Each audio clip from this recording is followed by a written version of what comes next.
Imagine discovering a hidden library filled with ancient texts, each one shedding light on mysteries long forgotten. Now, what if I told you that such texts exist and are linked to the Bible?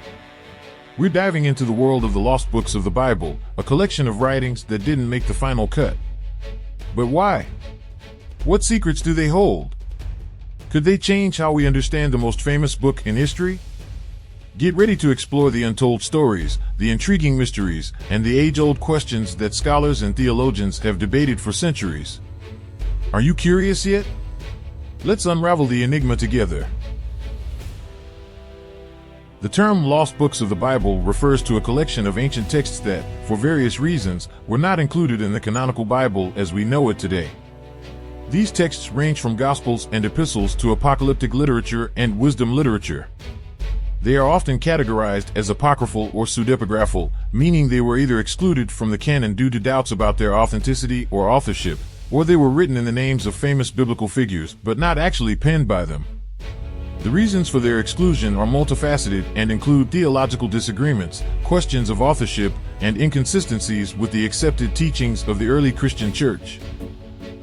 Historically, the process of canonization was complex and spanned several centuries. Early Christian communities held various texts dear, often influenced by regional and doctrinal differences. For instance, some communities may have revered the Gospel of Thomas, while others relied solely on the four canonical Gospels, Matthew, Mark, Luke, and John. The fluidity of these early collections highlights the diversity of early Christian thought and practice. Additionally, Jewish texts such as the Book of Enoch or the Psalms of Solomon were not included in the Hebrew Bible but found a home in some Christian circles, further complicating the process. The cultural and historical context of these texts is also significant. Many of the so-called lost books were written during periods of great turmoil and transition within the Jewish and early Christian communities. For example, the apocalyptic literature often reflects a community under duress, whether from Roman persecution or internal theological strife. Understanding these texts requires an appreciation of the historical moment in which they were written, as well as the specific communities that found them meaningful. The criteria for determining which books would be included in the Bible were established over time and involved a series of ecclesiastical councils and debates among religious leaders. One of the primary criteria was apostolic authorship or connection. Texts believed to have been written by the apostles or their close associates were given higher consideration. This criterion was crucial in establishing the authority and authenticity of the texts, as the apostles were considered the primary witnesses to the life and teachings of Jesus Christ. Another important criterion was orthodoxy, or alignment with the accepted doctrines and teachings of the early church. Texts that contained teachings or narratives inconsistent with established Christian beliefs were often excluded. For example, the Gospel of Thomas, which includes many sayings attributed to Jesus but lacks a coherent narrative structure, was deemed heretical by many early church leaders due to its Gnostic overtones. Similarly, texts that contradicted the canonical Gospels or introduced theological concepts considered unorthodox were often left out of the canon. The Councils of Hippo, 393 AD, Carthage, 397 AD, and Nicaea, 325 AD, played pivotal roles in the formation of the biblical canon. These councils brought together bishops and theologians from various Christian communities to debate and decide on the official list of sacred texts. The decisions made at these councils were influenced by theological, political, and practical considerations.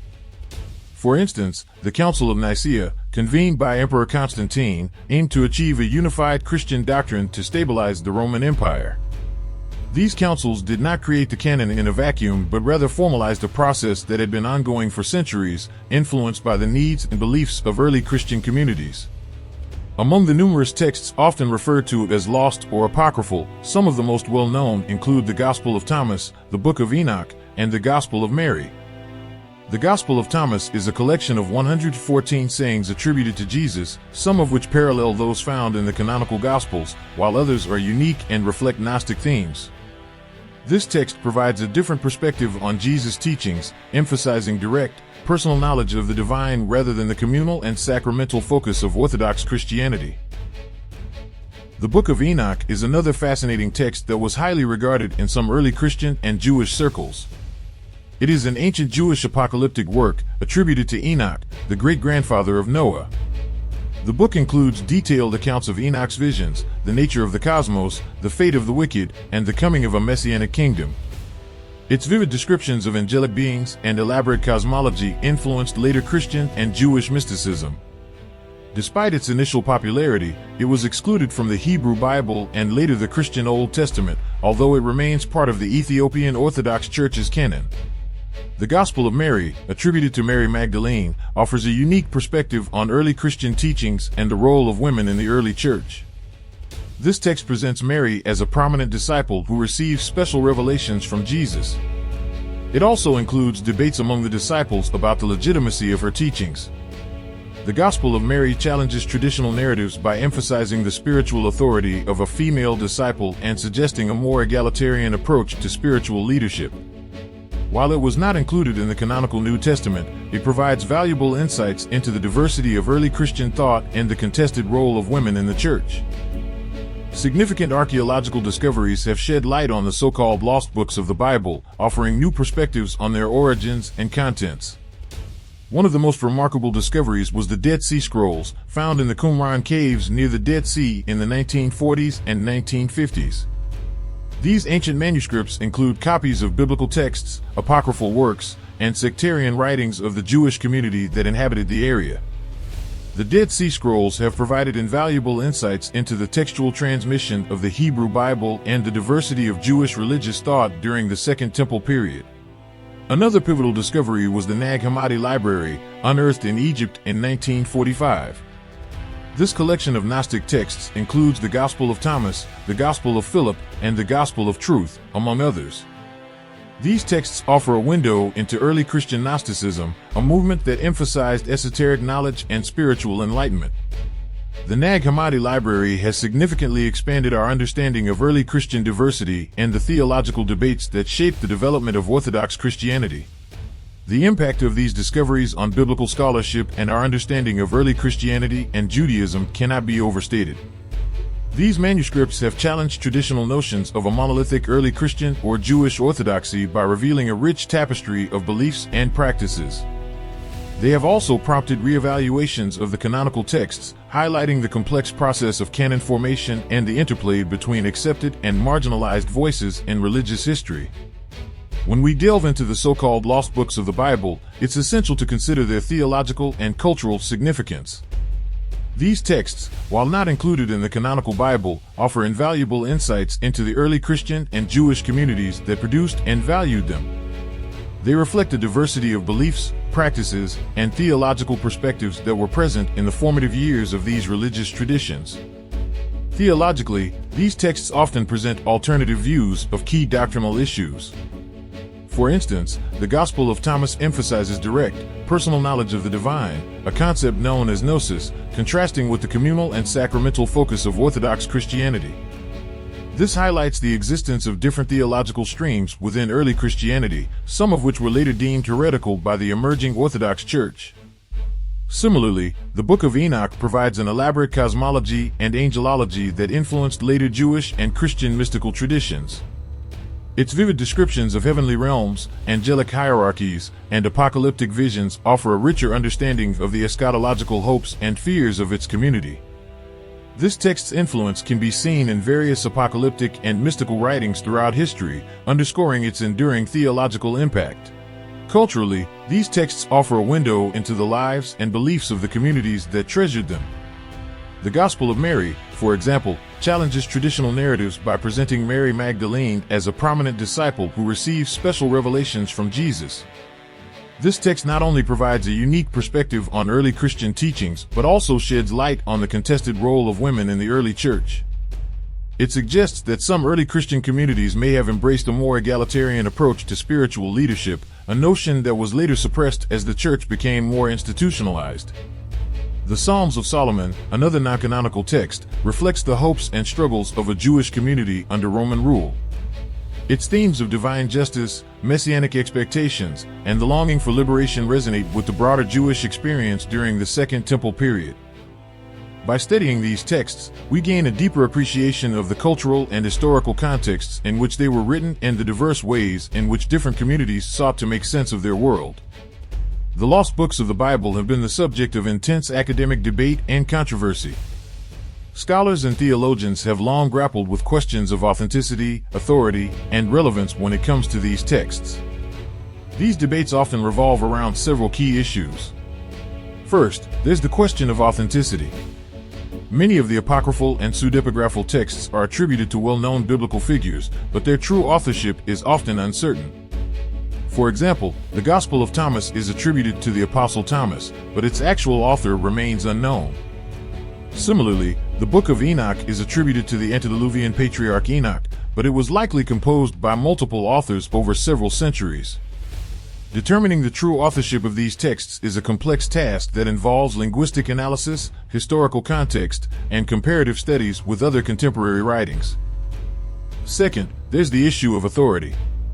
The canonical texts of the Bible are considered authoritative and inspired by many religious traditions, but the status of the lost books is more ambiguous. Some of these texts were highly regarded in certain early Christian or Jewish communities, but later fell out of favor. The process of canonization involved complex theological, political, and social factors, and the exclusion of certain texts often reflects the dynamics of power and doctrinal disputes within the early church. Understanding why certain texts were excluded requires a nuanced appreciation of these broader historical and theological contexts. Third, there's the question of relevance. While the canonical Bible remains the primary religious text for many believers, the lost books offer valuable insights into the diversity of early religious thought and practice.